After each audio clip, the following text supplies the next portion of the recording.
Okay, I feel like there's a lot going on, so bear with me if I lose my train of thought. Full moon in Capricorn is coming Thursday.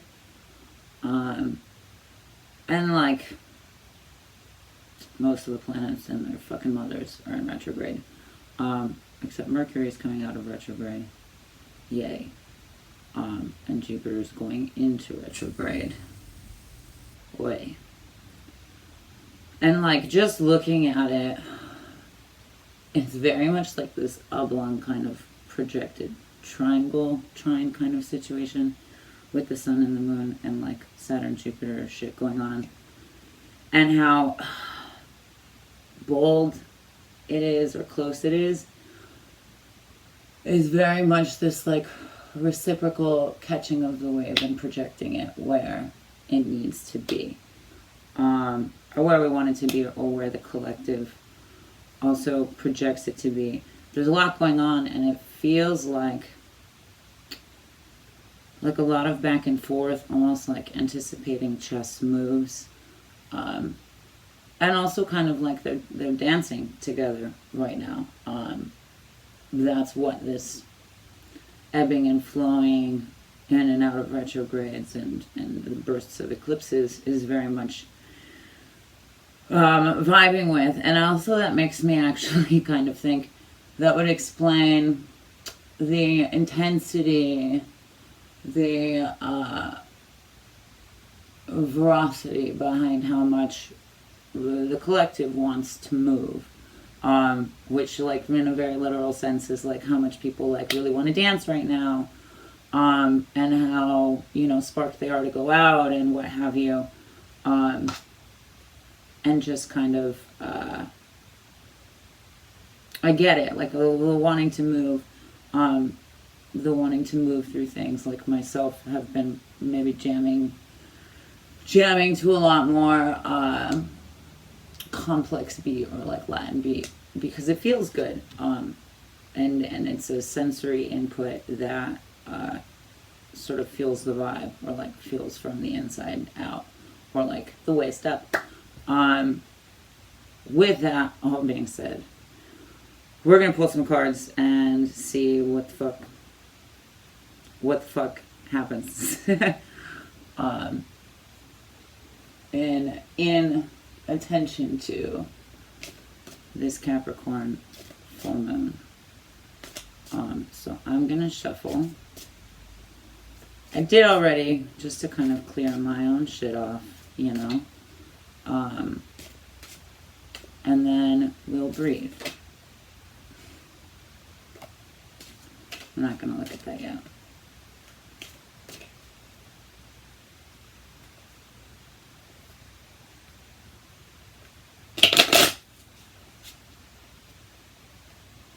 Interesting, my dear.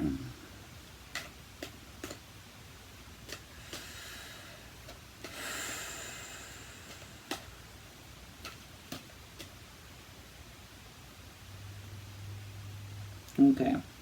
By the way, and like we are chilling, my friend. Hands on your knees or like out in front of you. Like there's cards in front of you, in between us. And we'll take 3 deep breaths together. Nice big inhale, however it is you rock that. And on the exhale, just visualize a shadow card sort of rising into your fingertips. And I will tap in to Grand Collective right now. Wait, okay. Take a deep breath in. And exhale, shadow card for collective information. Capricorn.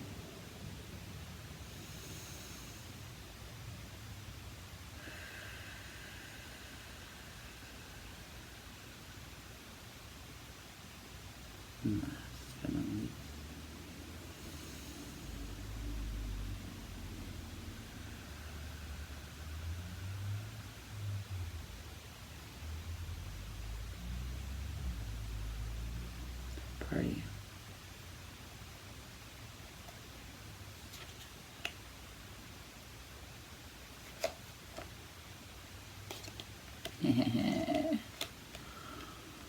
The Fool is the bottom of the deck, which is so funny. Because it's such an unknown while still being so known. Because it is the initiator of all of these numbers, and yet there's great mystery at their feet. Which, like, just in breathing, like, there's so much to say and so much to feel and so much to do with it, that there's active choices that have to be made right now. That is honestly kind of like grinding my gears a little bit. The Ace of Cups, Page of Wands, Ten of Swords. Interesting. I think there's so much swords energy going about. And the funny thing is, too, the card that fell out was the Queen of Swords, which is kind of the converse of my calling card, actually. An inverse reflection, which is where we catch the wave and place it. And it's very much about headspace and mental strifes. And I think Chiron's going retrograde, or has gone retrograde too, which is an intensity. I know Mars is in Leo, which is another intensity of this, inverted Page of Wands kind of fire. Which is exactly what I said with the music too.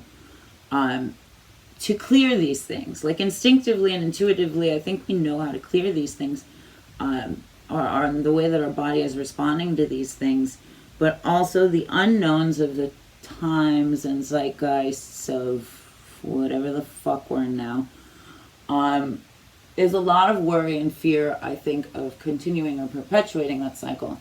And that can in and of itself kind of be a self-fulfilling prophecy, and can turn into a place of operating from fear rather than operating from joy and mystery and facing that with integrity, facing that with pride. Because it's even like he's still rocking a crown. I don't actually know what that is behind him. But like an ethereal crown, that it leads that headspace, can, take all of this strife and construe it within that, very literally within that triangle, which in occultism is often how you conjure shit. So we can conjure our continued cycles with this momentum, which is something I feel like gets said a lot with full moon readings. But that's very much the intensity of it is, you let go of bullshit and it makes space for new shit. I feel like if you menstruate on these times, sometimes you feel that a little bit more viscerally, painfully. But it is a physical manifestation, whether or not you want to call it a gift, which is where this Ace of Cups comes from. The funny thing, too, is with all of what I said with these planets going retrograde and the way they're kind of dancing, these cards very much can do that, too. Because it starts with the Ace of Cups and ends with the Ten of Swords. But this mental space is coming from this being in the past and not being sure if this is the future. When this, as it's laid out, is letting you know that your fears of the future being this coming from your past is also what gets in the way of you understanding that the gifts of future are also currently present and currently a possibility of every next step forward. When you are true to this Page of Wands, to this internal fire, to this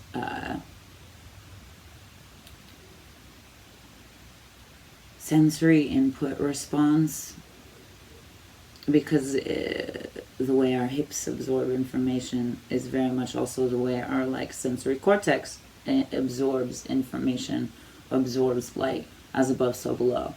And are we being reckless with that? Are we being mindful, intuitive with that?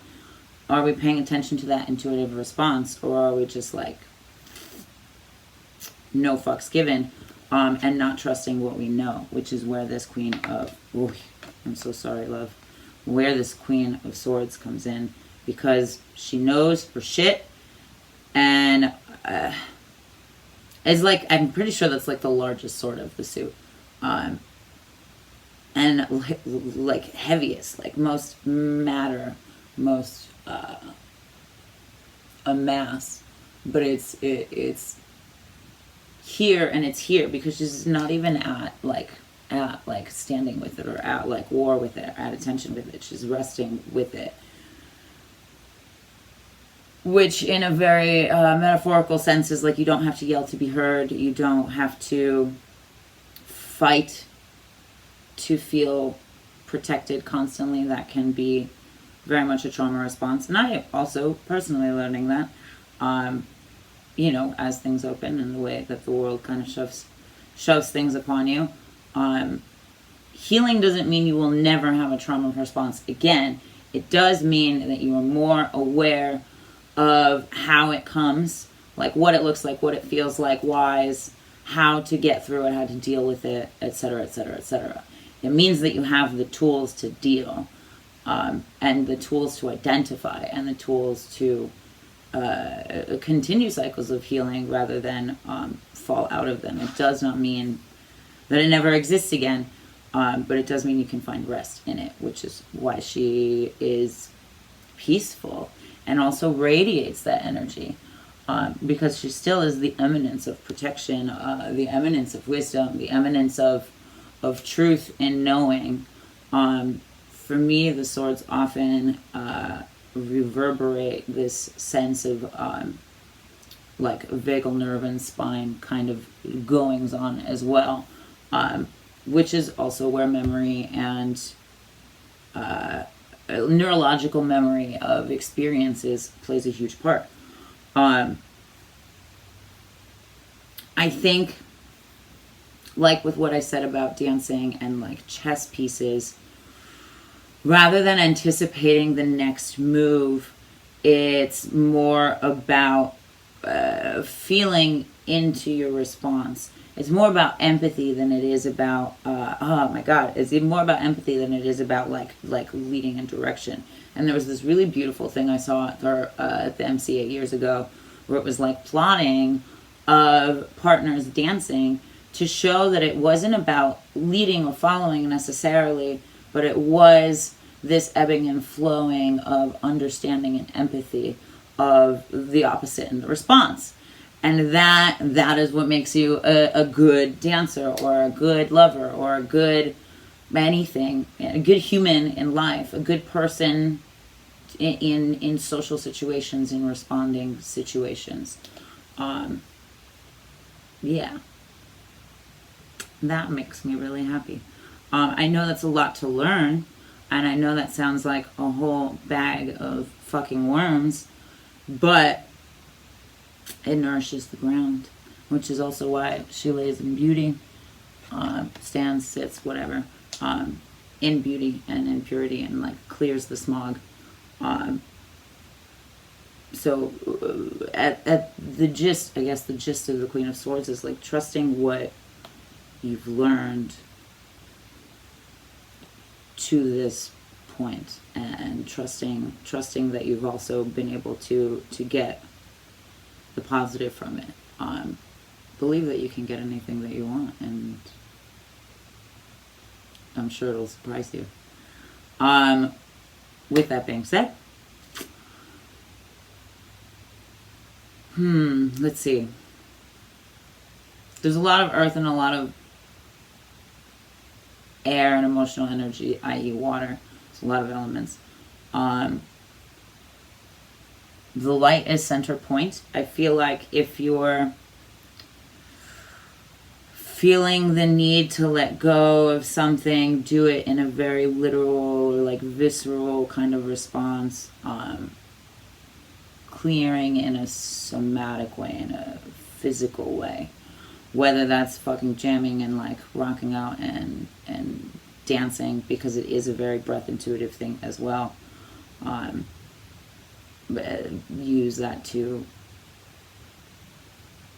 clear space, to clear these 10 of Swords of the past and for the future. recognize that the growth and the green and the flowers and all of this in that central light is that Page of Wands in you, which is why it's inverted. Trust that it's you. Trust that you know what that is. In times that we have anxiety, and I feel like I've said this multiple times this week, in times that we have anxiety, often it's our sensory system trying to tell us something is like amiss in whatever energy intake.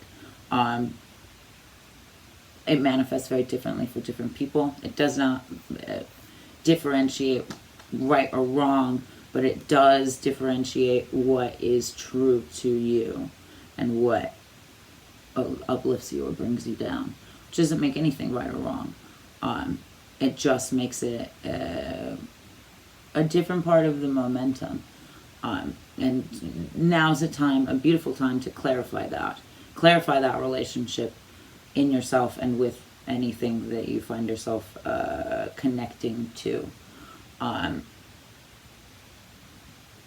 All of that earth and all of that central point is also very much grounding in your breath, grounding in yourself. Like if you find yourself rushing a lot, I hate rushing and I hate running late. So like sometimes you just gotta fucking plan for it. Like plan with extra time. And then when you have extra time, so what? Take a breath about it. I've definitely done that. And breathing in through your nose and out through your nose is very grounding, but also B, very healing because of the nitrous oxide it releases. So double whammy. There you go. You got two little things you can do that take no time at all. With that being said, let's see what numbers I have for us.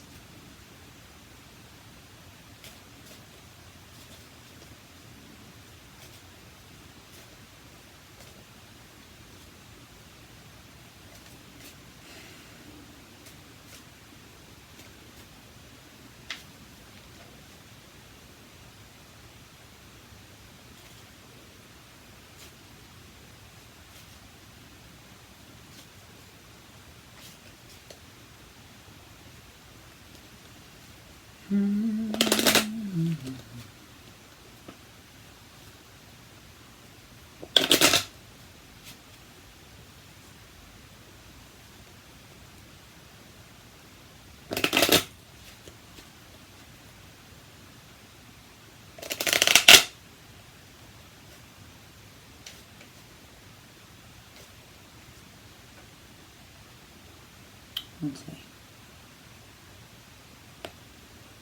Latino fire.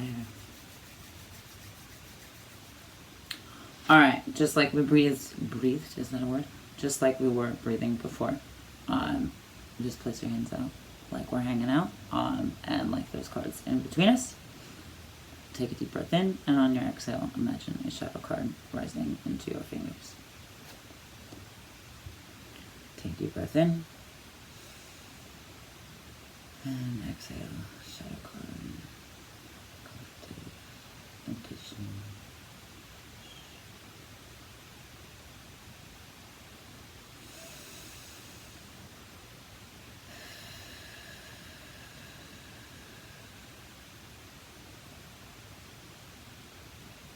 And last one, inhale.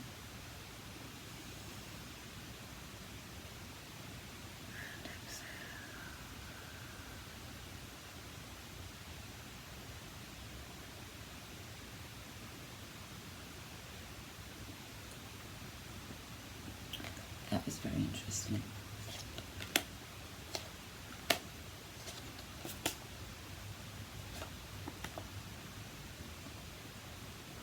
Interesting. So just within breathing, and within the sensations and I guess my hands, it felt very much like the two wanted to become one, like the two were feeling one and the same, and kind of in unison, which is where we want to be, is where clearing and grounding will come in handy, but also is, the beauty of non-duality, but also not the melding that we want to see in necessarily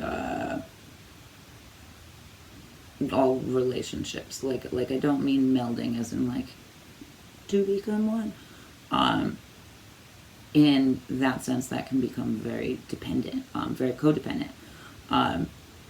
But it can mirror each other, and thus it is a reflection, and thus we get back into non-duality, and where we get that kind of ebb and flow. And I say that this relates because we have the Ace of Diamonds in the future, which gives me this miracle vibe. It's seeing to believe, but like seeing phenomenon. It's seeing the things that we never thought we would see to believe. It's showing somebody beauty and miracles. Whether that's the universe showing that to you or you discovering your own miracle and being able to express that. And also because the bottom of that pole was the Eight of Hearts, which is very much kind of like something that I was drawing with the like 2 slit light experiment. It's very much about choices. It's very much about intuitive response to choices, because this character is blind but is being led by these 2 hellhounds maybe, or just fucking spirits, whatever. What that can be in 2 ways is with Uranus and Taurus being what's not in retrograde. Don't let the collective pull you toward that which is not what serves you, or that which is not your, like, where you're at this motherfucking moment, which can be very hard. Can feel like a lot of peer pressure, and quick expansion.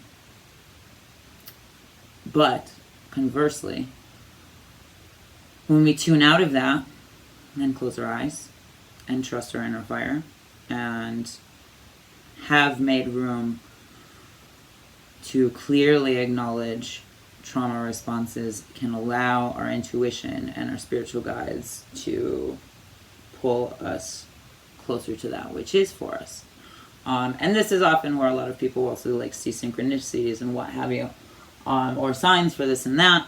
And I absolutely think pay attention to those things, because like any coding or algorithm, all of those things are part of the momentum and are identifying themselves to you. Fun part.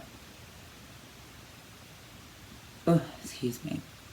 The Jack of Hearts, which has come up many a time, also lies atop our Page of Wands, and upright, which is very much a raw, natural joy with ourselves. I think it's a way of seeing love in life and seeing love in yourself. Seeing love in yourself, thus seeing love in life, is the true flame. I absolutely think that collectively, like this Eight of Hearts is perpetuating cycles that are more rooted in Uranus and Taurus as a collective than they are in like this Jack of Hearts true love desire, or like true joy desire. So be careful of that, be mindful of that, and always listen to yourself. Right now nobody knows fucking anything, so trust that your body has gotten you this far because your spirit knows how to tell you what it needs. Whether or not you're listening is another fucking story, but that's where this beautiful foal comes in. On atop of this Ace of Pentacles, the Six of Spades is, just like I said with these swords, being able to kind of go back and forth because it's mind energy, and like this is very literally showing that cycle. It's also very literally a cleaning, steam clean, which is really funny because it looks like she is the steam clean. How can we steam clean our minds? How can we steam clean, like I want to say like their face, but also not just face, mask, face, but like identity, presentation, confidence, the way you look at yourself, the way that you reflect yourself, because the Six of Swords is swords on either side. It's like a rib cage of swords. And that can be what keeps you from wanting to breathe fully, or it can be what protects the fullness of your breath, and the fullness of you. It is what that's a metaphor for. Wow. I love this because there's a lot of healing head energy, or healing mind energy, healing heart energy, healing our thoughts, but to a much more direct degree, which is also what I think the full moon in Capricorn will bestow upon us, is very much the rules that we've been setting for ourselves, and how we can move with that in light of rules that maybe aren't necessarily the reflection that we see of ourselves, or the reflection that we see of the world that we want to exist in. Capricorn is powerful and detailed, and also gets shit done. So I love how detailed this is without it being so fearfully in your face. Like I've seen a lot of devil cards and stuff like that, of justice cards. The Fool is a very intense card. Yes, that's our major arcana, but with a positive note, and that's what we got to focus on. What we have to focus on is the beauty of the mystery, and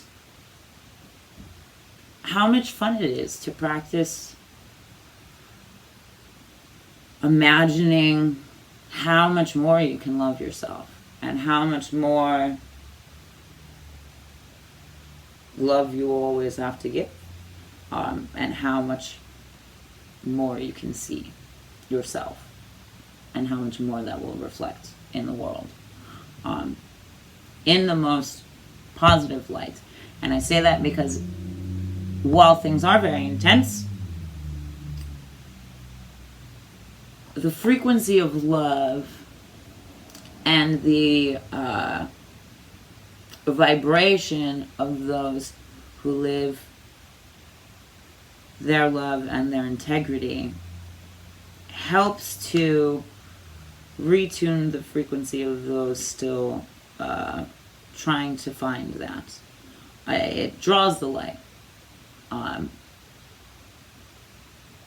which is exactly what we need to be able to continue to heal the earth and the world, and our lineages and next generations, so that they don't have to first go at it like we did, which is a really great reason to do anything. And you honor your ancestors and the past in honoring and protecting the future as well. Yeah. I hope that wasn't too much. Party on. Happy full moon. It's a beauty. And I hope that y'all are staying bright and bold and beautiful and true to you. Party on.